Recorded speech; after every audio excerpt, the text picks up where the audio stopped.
ఆదివారం అర్ధరాత్రి వేళలో ఆ అల్లరంతా మరిచేదెట్ట సోమవారం ఆడుకున్న ఆటలో ఆ హాయికింక సరిలేదంట వంట ఇంటి మధ్యలో గంట తిన్ని ముద్దులో వేప చెట్టు నీడలో చంపకింది చుంబలో ఎట్టిన పిట్టాన్ని ఒంటిలో పుట్టు మచ్చలున్నవి 7 ఇంకా చెప్పేయవద్దు ఆనవాళ్ళు నీటి వైపు చూడ సగివి కళ్ళు ముద్దు మురిపాలు అంటే కిట్టనోళ్ళు మును ముందు జన్మలోన కీటకాలు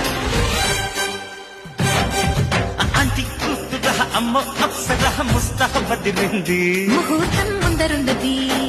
తథాస్తవి పందిరన్నది